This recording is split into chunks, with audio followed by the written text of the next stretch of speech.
السلام علیکم ورحمۃ اللہ وبرکاتہ۔ کیا ناپاکی کی حالت میں سحری کھا سکتے ہیں؟ کیا ناپاکی کی حالت میں سحری کھانے سے روزہ نہیں ہوتا؟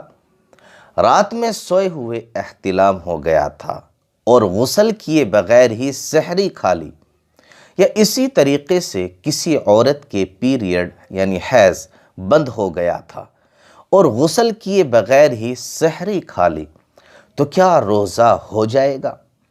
یہ مسئلہ بھی ایسا مسئلہ ہے جو ہمارے بہت سے بھائیوں کو، بہت سی خواتین کو پیش آتا ہے، لیکن چونکہ یہ کچھ اندر کی باتیں ہوتی ہیں تو وہ اس مسئلے کو پوچھنے سے شرما جاتے ہیں۔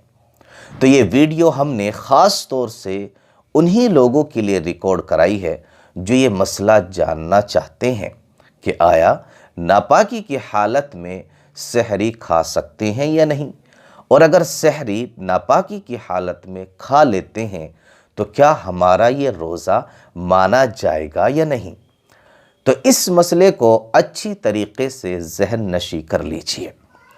دیکھیے میرے عزیز دوستو، خواتین و حضرات، اگر آپ ناپاکی کی حالت میں سحری کھاتے ہیں، مثال کے طور پر آپ سو رہے تھے اور آپ کو احتلام ہو گیا اور ابھی آپ نے غسل نہیں کیا اور آپ نے سحری کھا لی، یا اسی طریقے سے کسی عورت کے پیریڈ چل رہے تھے، حیض چل رہا تھا اور وہ رات میں کسی ٹائم بند ہو گیا اور اس نے ابھی غسل نہیں کیا اور سحری کھا لی، تو دونوں کے لیے یعنی مرد اور عورت دونوں کے لیے ناپاکی کی حالت میں سحری کھانا جائز ہے اور اس سے آپ کے روزے پر کوئی فرق نہیں پڑے گا۔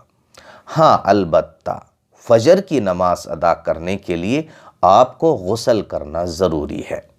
جو لوگ غسل نہیں کرتے اور فجر کی نماز بھی چھوڑ دیتے ہیں تو وہ لوگ گنہگار ہوتے ہیں۔ اس لیے اگر آپ نے سحری ناپاکی کی حالت میں کھا لی تو اس کے بعد آپ فوراً غسل کریں تاکہ آپ فجر کی نماز ادا کر سکیں۔ اگر آپ نے غسل نہیں کیا اور فجر کی نماز ادا نہیں کی تو آپ گنہگار ہوں گے، لیکن روزہ آپ کا بدستور رہے گا۔ امید کرتا ہوں کہ آپ اس مسئلے کو اچھی طریقے سے سمجھ گئے ہوں گے۔ ویڈیو کو زیادہ سے زیادہ شیئر کریں تاکہ سبھی لوگوں کو اس مسئلے کا علم ہو سکے۔